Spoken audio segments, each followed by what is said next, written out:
Alam bro Jantay po. Jandu. Diyan. Ano po kasi yung 2021 po napasok po ako sa church na Baptist. May nag-invite po sa akin doon. Tapos yung turo po nila puro po yung parang kailangan mo sumunod sa utos ni God ganun para maligtas ka. Tapos Anong one day utos na yun? lang po, bila na lang Anong Patapusin mo muna, bro Jandu. yung utos ni God po, sunod lang po ng sunod. Parang kailangan po mag-solwining po kami palagi, parang mapapagod po kami palagi para po marami pong maakay sa church nila. Then po, yung then po, yung 2021 na lang po, June po yun, nakakita po ako ng sa church habang nag-church po. Tapos nung nakita po ako ng vision, na-depressed po ako, wala po siyang kulto. Kasi po yung mga demonyo po kasi, nararamdaman ko po yung, nanginginig po sa buong katawan ko po. Tapos na-depressed po ako, nagkaroon po ako ng matinding anxiety. Pasok nga din po ako yun sa mental Tapos ayun po yung nangyari. Ganun. So, anxiety po. Actually kapatid, ang pagkaroon ng vision, biblical man yan, no? Biblical yan, Gawa 2. Mayroon talagang vision, Gawa 2:16, galing sa Holy Spirit yung vision, pero hindi galing sa ibang mananampalataya. Dahil yung gift of prophecy, gift of vision, ibinigay yan ng Diyos sa simbahan lang. Hindi sa iba't ibang simbahan. Tandaan mo palagi, iisa lang ang simbahan na itinatag ng Panginoong Jesucristo. Maliban sa Katoliko, wala nang iba. Yung mga Baptist, sulpot lang yan. Sabi nga ni Bro Jando ganina, yan ay nagmula kay John Smith. Tingnan mo ang history. John Smith lang yan. No? So kung nagkaroon ka ng vision, hindi naman dahil sa ikaw ay Katoliko, ibig sabihin hindi yan mula sa Diyos. At hindi vision ang tawag niya kapag hindi mula sa Diyos. Ang tawag niyan, psychic ability. Galing niya. Magawa na na kung ano-ano pong yung wala po akong ginagawang yung mga ritual, ayoko po ng ganun. Yes, tingnan mo ngayon sa Facebook, ang dami ng kaidaran mo. Ang daming mga kaidaran mo nagpapatotoo na kinausap ng Holy Spirit, nagkaroon ng vision. Hindi yan bago kasi sabi nga ng Panginoong Jesucristo, darating yan sila magpakilala na yun nga kinausap ng banal na espiritu, kinausap ng Diyos para magpahayag ng salita ng Diyos. Pero yun na nga, kapag hindi yan galing sa simbahan, hindi yan vision. Yan ay preternatural gift. Ibig sabihin, galing sa demonyo yan. Kapag pinaniwalaan mo yan, ang tendency niyan, magiging manghuhula ka na in the future. So, yan, nakuha mo yan dahil... Wala po yung dito ko nakita. Yung vision mo yan, nakuha mo yan dahil sa pag-anib mo sa Baptist. Yan ang parang naging bunga ng iyong pananampalataya doon. Kaya nagkaroon ka tuloy ng ganyang uri ng yun nga sinasabi mong vision, pero hindi yan sa Diyos, kapatid. Pero no, dahil naman po yung yes, Bro Jando. Para sa akin questionable. Bakit? Wala pa akong nakilalang santo na nagkaroon ng vision pero nagkaroon ng anxiety. Kaya nga, wala akong nakitang kapag sa Diyos na vision, sister, walang anxiety yan. No, kasi sigurado yan pero pag may anxiety ka, ibig sabihin hindi ka sigurado doon sa nakita mo. Pangalawa. So may pangamba ka. Totoo ka po yun. Pangalawa. Ay, brother ka ba, brother? Yes. That brother time pala. po yun. Opo, Brad, anak ko, lalaki. Madilim kasi akala ko babae. Lalaki pala si bro. That time po yun, yun nga po, yung parang hindi ko na po maintindihan. Hindi ko po maintindihan kung vision po ba yun o hindi. Tapos, pagtapos po niya, palagi na lang po ako nanaginip ng mga demonyo po. Ayun. Pagtapos po niya. Yan na. Ayun na. Yan na. Demonic. Ano yan, preternatural gift yun bro. Psychic ability yun, hindi yun vision. Ang tawag dyan, ano yan, demonic oppression na yan, demonic oppression. Demonic obsession at demonic oppression. Pero, wala rin ako nakilalang santo na nagkaroon ng vision pero hindi nakikinig sa mga magulang. Wala akong nakitang ganun. Pangalawa, ang authority na ibinigay ni Kristo doon lamang sa kanyang simbahan. Sabi nga sa John 10:16, sabi nga ni Kristo, meron akong mga tupa na wala sa kulungang ito. Yung kulungang tinutukoy niya, yung kanyang iglesyang itinayo. Sabi niya, kailangang dalhin ko naman sila rito upang sila maging isang grupo sa ilalim ng isang tagapamahala, yung bishop. Ngayon, ang ginawa ng Baptist Church, nagtayo sila ng kanilang sarili nilang grupo, tapos tinutulig sa ang Iglesia Katolika. Laging kumakinig ka sa kanilang mga lectures, puro paninira sa Katoliko, yung mga Katoliko, impyerno na yan, yung mga Katoliko, lagi sumasamba sa mga Diyos-Diyusan. Ang alam ko na merong gift of the Holy Spirit, talagang gift of the Holy Spirit, hindi magawang magsabi ng ng masama, lalo na kung ang sinasabi niya is pamamaratang ng mali, no? Wala akong nakitang ganyan. Kaya doon sa bakit mo kasi iniwan ng Katoliko, bro? Gusto ko lang malaman, bakit mo iniwan ng Katoliko? Po kasi yun, actually po, hindi po talaga ako pala simba. Yung 15 years old pa lang po ako. May may nag-share po sa akin na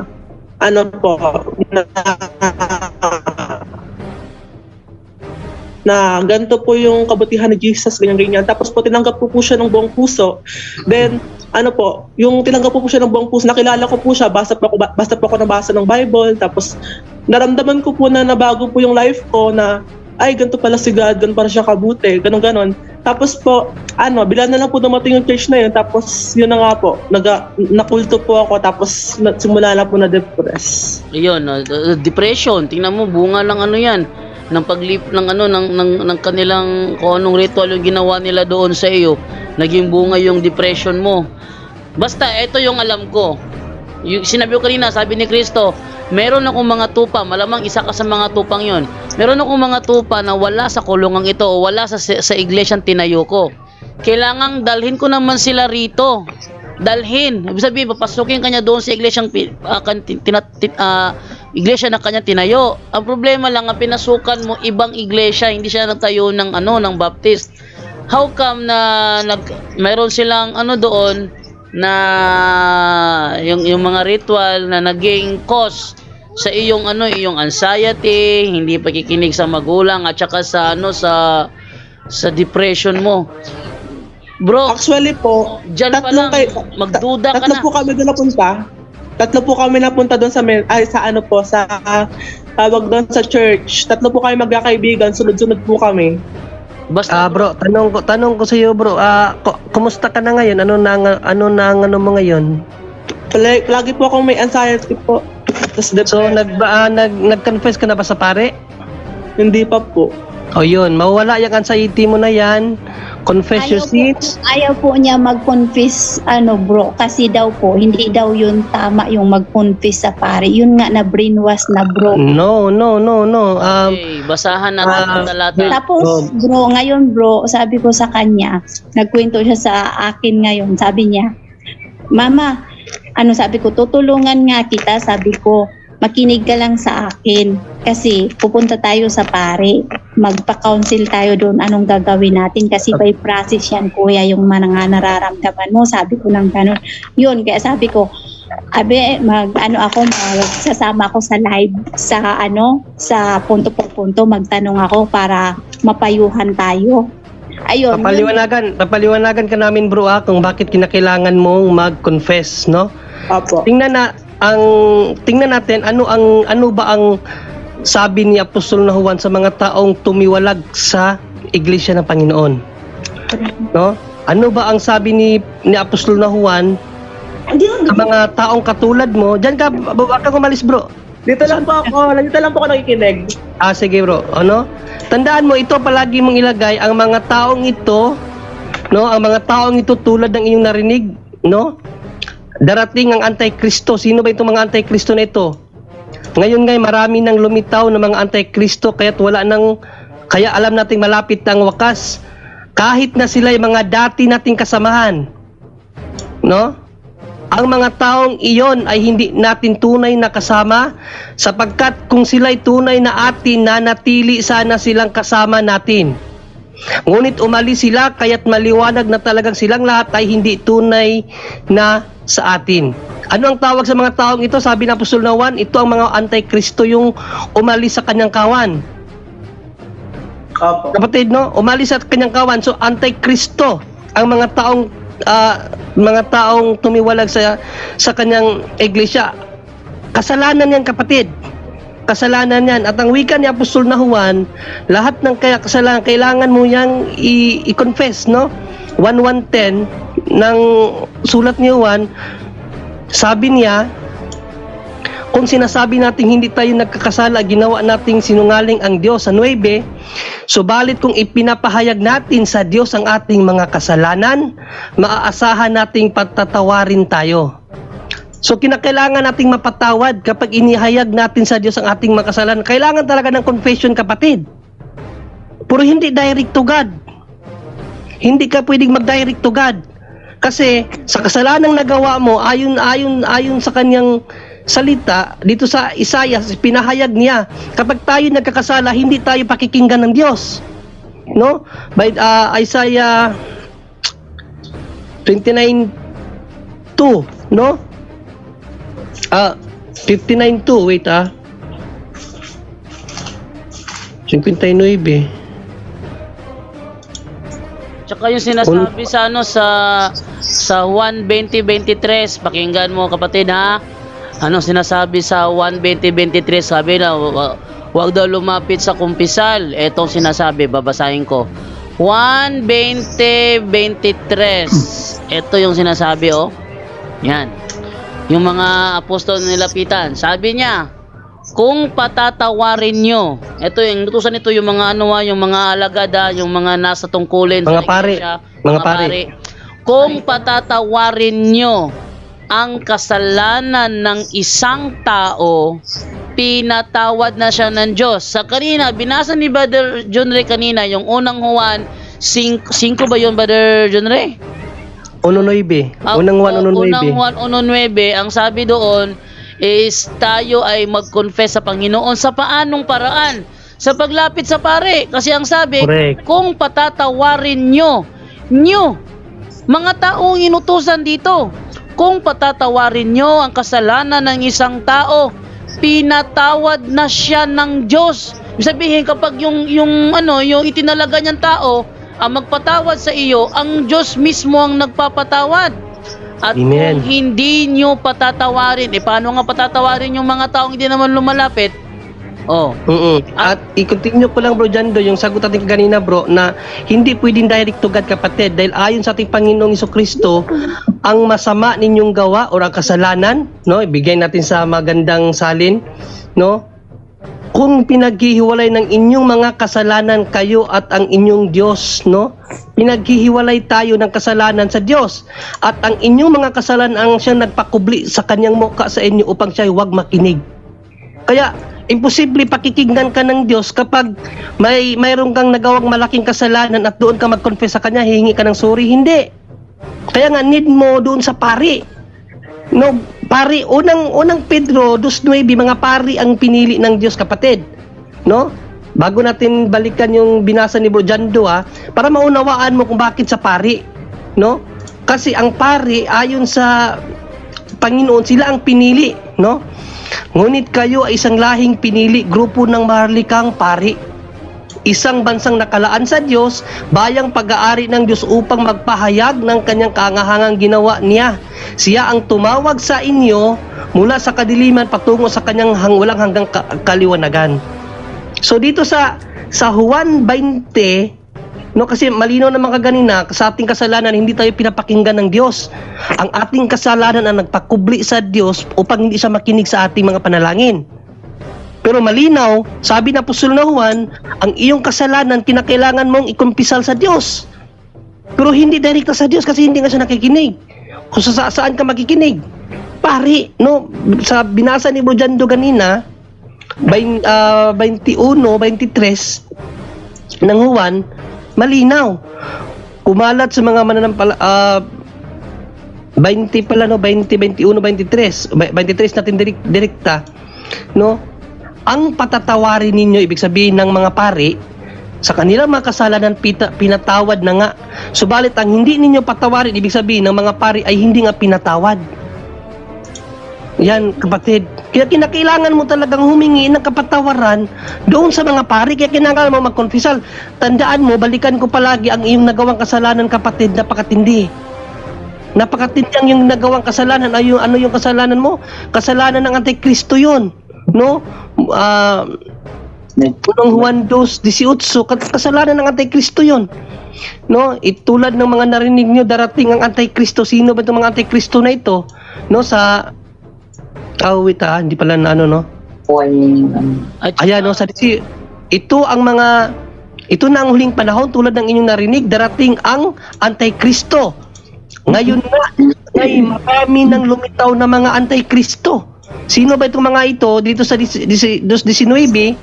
Kahit na sila yung mga dati nating kasamahan, ang mga taong iyon ay hindi natin tunay na kasama. Sapagkat kung sila ay tunay na atin, nananatili sana silang kasama natin, ngunit umalis sila, kaya't naliwanag na silang lahat ay hindi tunay na atin. So yun ang nakomit mong kasalanan. Ang tawag doon, kapatid, sa teolohiya, apostasya, pagtalikod. Pagtalikod yun, at ang aral, ang ano na iyan, ang hatol na iyan, kapag nagpatuloy ka dyan at hindi ka babalik, basahin natin sa Hebreo, no, para hindi nagmula sa akin yung maririnig mo. Mura talaga sa Bible, no? Sa 4 hanggang 6. Naku, mabigat yan. Sabi dito, meron ba akong nararamdaman? Saglit lang, para maliwanagan ka, kapatid. Apo. Kasi yung nararamdaman mo ngayon, bunga yan sa iyong pagtalikod. Bunga yan sa iyong pagtalikod, kaya nakaranas ka ng mga ganyang harassment. Sabi nga ni Brother Jando, ano yung tawag, Brother Jando? Demonic oppression. Nagsimula yan sa demonic obsession. Then ngayon, papunta na siya sa oppression na. Ano yung obsession, bro? Paliwanagan mo muna siya, bro, bago natin basahin. Yung demonic obsession, ano yun? Utak yung target nun. Halimbawa, yung may para kang negative ka na mag-isip, suicidal in nature, demonic obsession yan. Yung ang kahinatnan niyan dalawa, either mabaliw o kaya is mag-suicide, depression, yun. Pag yan nagpatuloy pa rin, yun na nga, oppression na, nakakakita ka na, nananaginip ka na ng mga demonyo, oppression. Kalain mo, meron kang vision, tapos demonyo nagpapakita sa'yo para ano ka, gambalain ka? Salip na lumayo sa'yo. Nag-suicide na po ako. Ha? Nag-suicide na po ako ng 3 beses. Tena mo, demonic obsession na nga. Sabi ko sa'yo eh. Yung yung pagtapos po ng vision ko, 3 weeks before po nyo, nag-suicide po ako kasi po, gulong-gulo na po ako dun sa vision. Like, kala ko po, gulong-gulo na po ako, parang feeling ko hindi siya totoo or si God ba talaga yun, ganun. Yun na nga, bro, occult third eye ng tawag dyan, bro. Yung Baptist ang nagbigay sa'yo ng occult third eye. Is na sa Baptist siya? Opo, kasi bro, hindi talaga siya makikinig bro pag pinagsabihan po. Hindi makikinig. Yung panahon po yun, hindi ko rin po alam bakit po ako sumusunod dun sa Baptist po nyo ngayon. Subukan mo, bro. Bro, eto, gusto Hindi ko po alam kung bakit. Subukan mo mag-confess sa pare. Gagaan ang pakiramdam mo, tandaan mo yan. Pero dapat tanggapin mo muna uli yung pananampalataya natin, bro, no? Kailangan tanggap mo sarili mo na nagkasala ka, na tumalikod ka, at tanggapin uli ang pananampalatayang Katoliko. Question namin sa iyo ngayon, kapatid. Sa narinig mo ngayon, kung kumbinsido ka ba na kinakailangan mo mangumpisal sa pari sa nagawa mong kasalanan, o hindi ka pa kumbinsido? Opo, kumbinsido po ako. Magpapaano po kapag po may time. Kasi Amen. hirap po kasi yung yung college ko po ngayon wala po kasi. Yes, so ganito ang gawin mo kapatid. Patulong ka sa nanay mo. Paglapit mo sa pare, pagkatapos mong mag-confess, pagkatapos mong mag-confess lahat ng nagawa mo, pati yung suicidal mo, pati yung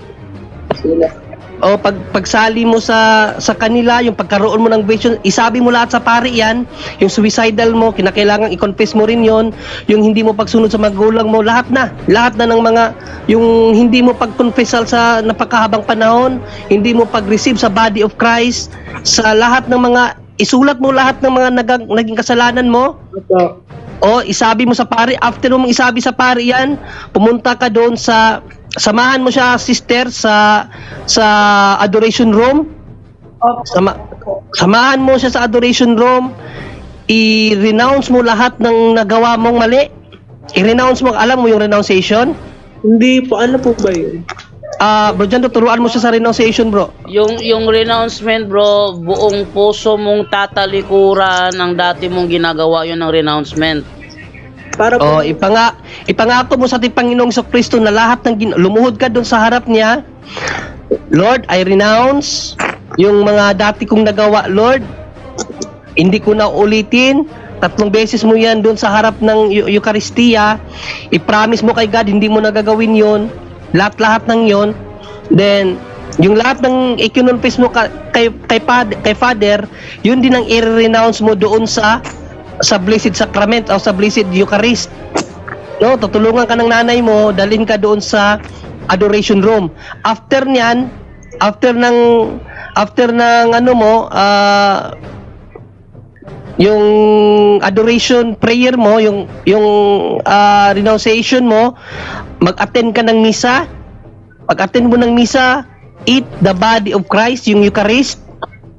Hindi kailangan after mong mag-confess, mag-renounce, eat the body of flesh, eat the body of Christ. Okay? Kain ka ng body of Christ, gawin mo yung penance ng pari. Alam mo yung penance? Yung penance, sasabihin sa iyo ng pari, ano yung mga dapat mong gawin, bayad dun sa nagawa mong kasalanan. So ano yung sasabihin ng pari sa iyo na penance mo, kailangan mo yung magawa. After nun, pray the Holy Rosary. Sister, may sacramentals na kayo, sister? meron na po dito. Meron na. Okay, so after Mayroon po, bro. Kaya lang po ito, hindi po naniniwala sa sakramento. pero ngayon maniniwala na siya kasi nga tinanggap na niya. Ito nga yung guidance na ginawa kasi mangungumpisal na siya, sabi niya tanggap mo na bro. Ulitin ko, tanggap mo na yung pananampalataya muli. Ano yan? Brother, bro, tatanungin kita uli, no? With all honesty, tanggap mo na ba muli ang pananampalatayang Katoliko o hindi pa? Yes po. Tanggap mo na. Opo. Make a sign of a cross. Ganun pa. I love you Lord Jesus. I love you, Lord Jesus. I love you Mama Mary. I love you, Mama Mary. Very good. Okay. Bro, Dre, dagdag natin. Okay, Bro Angel, ikaw muna mag-advise, Bro Angel. Last na po to, no? Isa sa mga mawawala yung kapatid, walang imposible sa Diyos. Yes, you have to go to confession. Isa sa pinaka mo kasi yung apostasy, yung pagtalikod. So yung pagtalikod mong yon, ang sabihin mo sa kay Father na isa yon sa mga mortal sin po nagawa ko is tumalikod po ako at nagpabinyag o pumunta sa ibang sekta. Pagtalikod maliban pa sa ibang kasalanan na hindi ka na nagsisimba, that's another mortal sin. Napakarami yan. May heresy pa dyan, heretic ka, infidelity of the church, schism, ang daming mortal sin yan. At ayon sa simbahan kapatid, pag namatay ang isang tao, isang mortal sin lang. 1035 ng Catechism. Pag if the person, sabi diyan kailangan agad-agad gawin mo yan bago mahuli ang lahat. Bro, may maipapakita tayong 1035 ng Catechism natin. Bro Aljan, nandiyan si Bro Aljan. Bro Aljan? Bro Aljan, kaya mo Bro Aljan? Tingnan mo ko lang Bro Aljan ha. Delikado kasi yan yung mga tumalikod na mortal sin tapos hindi nagsimba. Catechism, kayo na lang po i-research nyo 1035 sister. Ipakita ko na lang dito Bro Angel. napakadelikado po niyan. Agad-agad, you go to confession. At after niyan, bibigay ko sa iyo yung isang talata na hindi binibigay ng Baptist sa inyo later tungkol sa confession. Ito ang mababasa natin sa CCC nating kapatid, no? Nakakatakot yan. Catechism of the Catholic Church, paragraph 1035. Nakita mo naman dyan, kapatid. 1035, the teaching of the church affirms the existence of hell and its eternity. So walang hanggan. Ha? Hindi makita? So ayon dito sa aral natin, immediately after death, the souls of those who die in a state of mortal sin descend into hell. Wala po Where they- Wala bang makita? Siguro sa ano niyan. Kita po dito. Signal. Oo, baka sa ano nila sister yan. Signal na, Sa- signal. Sa signal, oo.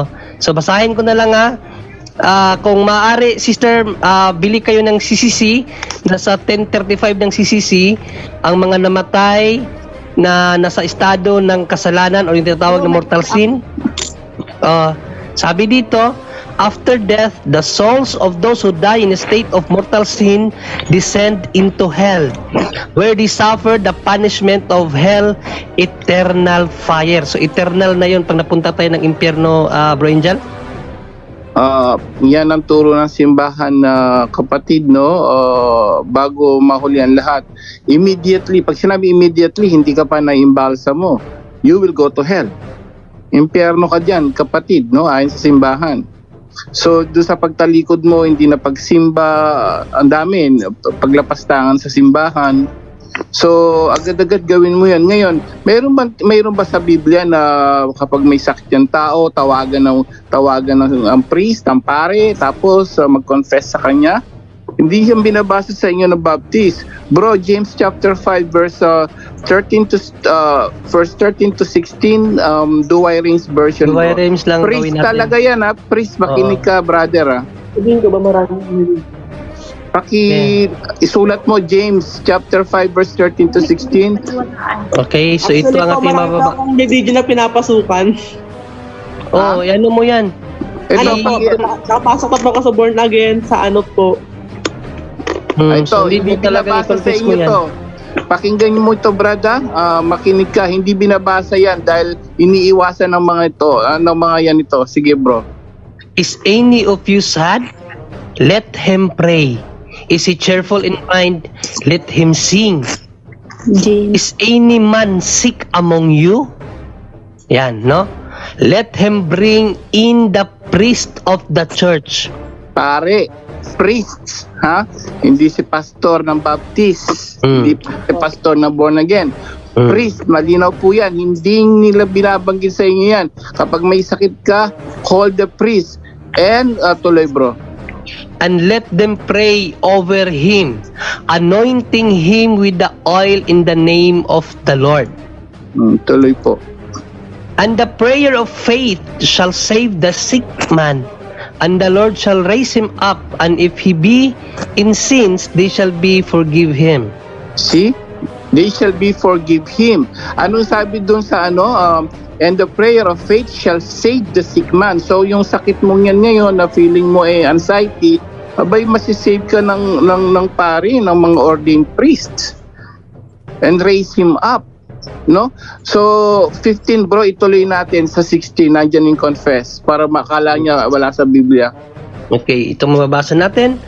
Confess therefore your sins one to another, and pray one for another that you may be saved. For the continual prayer of a just man availeth much.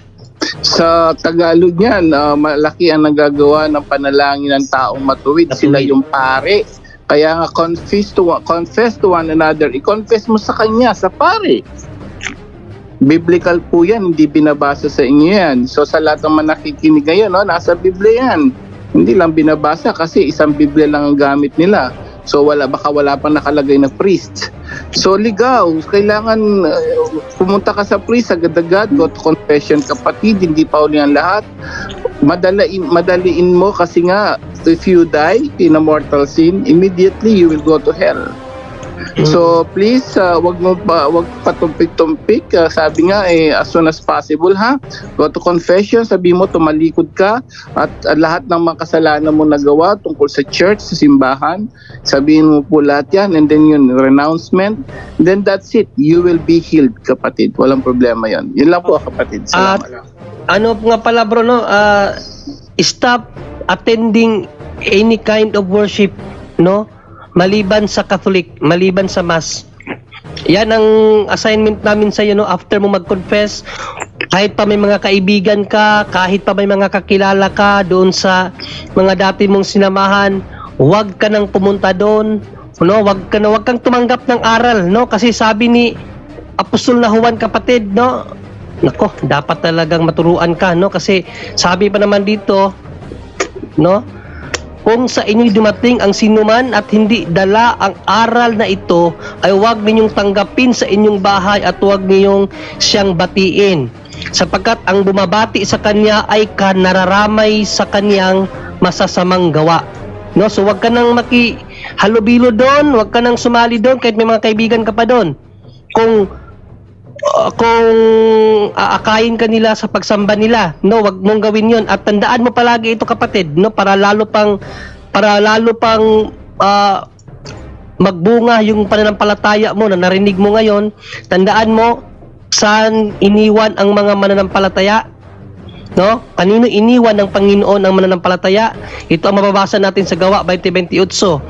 Ingatan ninyo ang inyong sarili at ang buong kawan, ibig sabihin ng simbahan, na sa kanila'y ginawa kayo ng mga ng Espiritu Santo na mga obispo upang pakanin ninyo ang iglesia ng Panginoon na binili niya ng kaniyang sariling dugo. So, ang tagapangalaga pala ng iglesia ng Panginoong Jesucristo na magpakain sa lahat ng aral na itinuro ng ating Panginoong Jesucristo, ang mga obispo, kapatid. No? Ang mga obispo. Tayo lang ang meron nun. Mayroon Hindi mang pastor. at meron mang gumagayang obispo ngayon, mga peking pari yon. Pero tayo, Catholic, we are the kingdom of Christ. We are the kingdom of priesthood. Kaya wag ka sanang maghanap ng iba pang katotohanan dahil iisa lang ang katotohanan, iisa lang ang simbahan, at yun ang simbahang Iglesia Katolika na mula noon hanggang ngayon ay andyan. Mga kaparian ang namuno sa atin, specifically ang obispo, no? Kasi yan ang ama natin sa dayosisa ng obispo, no? At isa pang para tumibay pa lalo ang yung paniniwala sa paninimpalatayang Katoliko at hindi ka na mapunta pa sa iba, no? Ito naman ang sinabi ng propeta na si Malakias para talaga maano ka, no? Maaralan ka. Ito ang sabi ni propeta Malakias, tungkulin ng mga pari na ituro ang tunay na kaalaman tungkol sa Diyos. Tandaan mo yan. Sila ang dapat sangguniin ng mga tao tungkol sa aking kalooban. Sabi ng Diyos yan.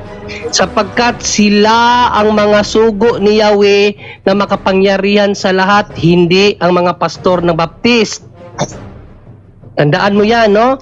At panghuli na lang siguro para mabusog ka talaga, ano bang kaharian ang meron ang simbahan? Sabi ni Apostol na Juan, ginawa niya tayong isang lahi ng mga pari na naglilingkod sa kanyang Diyos Ama at kay Jesucristo ang kapurihan at kapangyarihan magpakailanman. Ano bang gawain ng mga pari na yan? Patuloy natin sa 5 Gs. Ito din ang sinabi ng Apostol na Juan, ginawa mo silang isang lahing maharlika at mga pari na itinalaga upang maglingkod sa ating Diyos at sila'y maghahari sa lupa. Sino daw maghahari sa lupa? Hindi Baptist, mga pari, kapatid.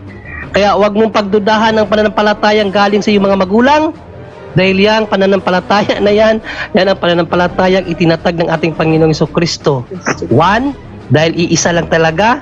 Holy, dahil ang pananampalatayang yan galing sa ating Panginoong Jesucristong banal sa lahat. Catholic, dahil ang nais ng Panginoong Jesucristo, ang pananampalatayang itinatag niya maging universal. Catholic means universal. At apostolic, dahil ang pananampalatayang pinagmulan niyan galing sa mga apostol. Kaya 1, Holy, Catholic, and Apostolic Church, kapatid, hindi Baptist. Okay? Apo. Thank you po. God bless, Captain. Wait lang po. Salamat po, bro. Sana po maliwanagan. Kaliwanagan na yung chat eh. I-guide mo lang palagi. Then, ikaw, sister, wag mong kalimutan yung part mo. Ano yung part niya, Bro Angel? Ikaw magpaliwanag. Hindi, sa part mo naman, sister, no, imbis na mapunta yan, makinig sa mga iba't ibang sekta, ayan, lagi mo siyang papanoorin dito ng live stream ng punto por punto, no? So, hindi imbis na obligasyon mo ngayon na akayin mo siya lagi pa sa pagsimba, sana kung masama mo siya, no? At i-monitor mo, no? Obligasyon natin yan, malinaw dun sa kanina, no, sa Epeso, no, sa 4:6 na kailangan palakihin sila sa disiplina at aral ng Panginoon ang mga anak. So yan po yun, ilapit nyo, pero siyempre nasa tama, ayun, no. So ang maitutulong nyo ngayon, sister, siguraduhin mo, monitor mo na magko-confess at magsisimba na uli yan. Mag-confess muna bago magsimba, bago magsubo ng communion. Sana mauna yung confession. And then, mag-pray na kayo ng rosary, okay na po yan. And then, yun nga, punto por punto lagi. Dito, mas imbis na pumunta sa kung saan, makinig po sa amin dito sa punto por punto para makapakinig siya ng tamang aral, kapatid. Yun po ang may advice natin. God bless po. Salamat po. Sana nga po, bro, pumapayag kasi matagal ko na yan niyayaya na ganun nga ang gagawin. Kanina, nagkasubukan kami. Sabi ko, Kuya, kailangan mo yan, tutulungan kita, kaso kailangan mong makinig o kaya kailangan mong tanggapin sa sarili mo na talaga, yung gusto mong At saka, sister, bilang nanay,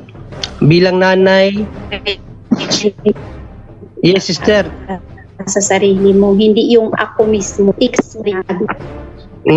At sister, bilang nanay, sundan mo ang yapak ni Saint Monica. Kaya, Si Saint Monica, kahit gaano kasama ang kanyang anak, never niya yun pinagsabihan ng masamang salita, no? Never niya yun sinabihan ng pangit na bagay. Opo. Ang palaging sinasabi ni Saint Monica kay Saint Agustin, maging santo ka sana. Maging santo ka sana. Maging santo ka sana. Pero hindi lang puro hanggang doon. Kinakailangan mong isali palagi sa iyong rosaryo ang iyong anak. Burden mo po yan.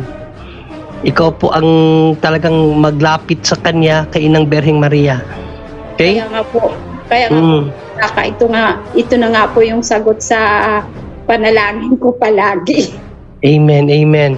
No, so nandito lang kami, sister, no, para umalalay lang kasi hindi naman talaga sa amin manggagaling yung kanyang faith, dapat manggaling sa inyo kasi kayo po ang magulang. Kinakailangan sa kanya, sa inyo siya una sumunod bago sa ibang tao. Tandaan natin, ang church nag-umpisa sa pamilya, ang tawag diyan domestic church. At tayong mga magulang, tayo po mga magulang ang binigyan ng Diyos. Kasi hindi ko nagabayan kasi nga wala ako, nasa ibang bansa din po ako dati. Kaya pala. Sige, okay lang yan, sister, no? Sabi nga nung pare, nung nag-confess ako, sabi ng pare, ang Diyos, ang gusto ng Diyos, wag mong tingnan yung mga nakalipas mong kasalanan. No? Oo. Kasi lahat ng kinonfess mo, hindi na yun tinitingnan ng Diyos. Ang titingnan ng Diyos ngayon kung paano mo i-reform yung mga kamalian mo. Kung paano mo i-build up ngayon ang foundation ng inyong family na winasak ng matinding bagyo dahil sa kakulangan natin noon. Ngayon, dahil may alam na tayo, so kinakailangan na i-build up natin ulit, magsama-sama na kayo pamilya at kasama yung anak mo. Aminado ka naman na dahil yun sa pag-ano mo sa yung kakulangan at siyempre paghanap buhay, okay lang yun, sister, no? Dahil mayroon pa namang second chance. Si God hindi po siya nawala ng pagbibigay sa atin ng chance para magbago. So ipakita natin, always panalangin, and always modalin yung pagpangumpisal. kinakailangan maano mo na yun sa anak mo, talagang ma-set mo na kailangan magpunta na kayo ng pari, no? At kung maaari, pag natapos lahat yung confession, yung pag-renunciation, pag-receive ng body of Christ, kung maaari, kung pwede nyo kausapin si Father, paanuhan mo siya ng anointing. Paanoint mo siya para maliwanagan siya dun sa gumagambala sa kanya. Pwede nyo hingin yon. Kung hindi lang busy si Father. Okay, sige po. Salamat po, Brad. Kailangan ko rin po ng panalangin para sa kanya. Ang simbahan palagi namang nananalangin sa lahat. Thank you po. Ha? Hindi. Okay, Bro Jando? Okay, thank you sa inyo. May naramdaman ba kayo doon sa sa nangyari ngayon? Ang laki. Uminit ako, Bro Jando, uminit. Kakaiba yung pakiramdam, no? Na tayo ay may tinutulungan na ganyan, na pariwara at ating gusto na maibalik.